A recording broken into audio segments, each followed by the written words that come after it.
আজকে দেখো রাতের মেনু তোমাদের দেখাচ্ছি, তোমাদের সাথে শেয়ার করছি, তোমরা কিন্তু ভিডিওটা অবশ্যই দেখো। দেখো এখানে আমি নিয়েছি, এখানে দেখো আমি আলু সিদ্ধ করে নিয়েছি, আর এখানে দেখো এখানে আটা মাখিয়ে নিয়েছি, আর এখানে দেখো অনেক লঙ্কা কুচি করে নিয়েছি, এখানে নিয়েছি একটু আদা কুচি করেছি, এখানে দিয়েছি একটু ধনে পাতা, একটু হলুদ, আর এখানে লবণ। আমি এটা এখন আলুর সাথে ভালো করে মাখিয়ে নেব। এগুলো আমি সব একসাথে ঢেলে দেবো। দেখো শীতের রাত পড়ে গেছে, এখন ভালো মন্দ এটা ওটা করার খুব কিন্তু ইচ্ছে হচ্ছে। দেখো এটা ভালো করে মাখিয়ে নেব। ভালো করে মাখিয়ে নিয়ে আমি আটা মাখিয়ে নিয়েছি, আটা দিয়ে আজকে আলুর পরোটা তৈরি করব। এই তো মাখানো হয়ে গেছে। এই যে আটার ডোটা অনেকটা বড় করে নিয়েছি, আর এখানে আমি দেখো এর মধ্যে আমি দিয়ে দেবো এবার আলু। আলু দিয়ে এবার আমি বন্ধ করে দেব। বন্ধ করে দিয়ে এবার সুন্দর করে এবার এটা বেলতে হবে।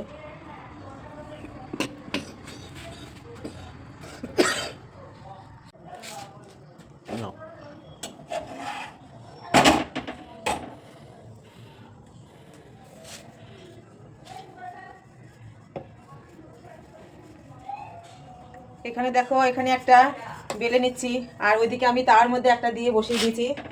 এদিকে দেখো তাওয়ার মধ্যে একটা আমার ভাজা হচ্ছে, একটু ভাজা ভাজা করে নিয়ে আমি তেলটা কিন্তু দেবো, তাহলে কিন্তু কম তেল লাগে। এদিকে আমি ওটা হতে হতে এদিকে আমি এটা আবার ভেজে নেব। বন্ধুরা ভিডিও কিন্তু অবশ্যই দেখো, আর এই শীতের রাতে কিন্তু ভালো মন্দ এভাবে যে যেরকম পারো অবশ্যই করে খাবে।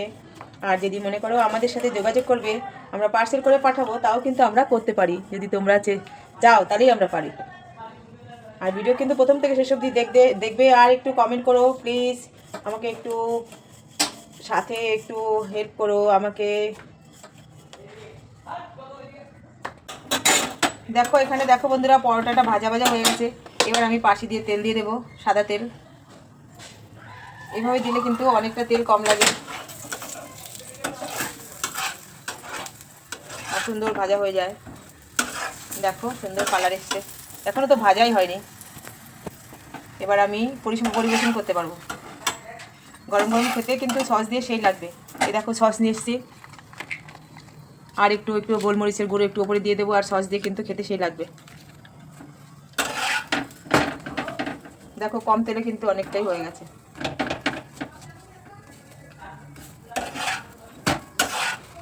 বন্ধুরা সবাই সবার ভিডিও দেখবে, কমেন্ট করবে, তবেই তো সবাই এগোতে পারবে। তা নাহলে তো দেখো আমার কোনো কমেন্টই নেই, জানি না কেন। সবাই খুব ভালো থাকবে। শুভরাত্রি।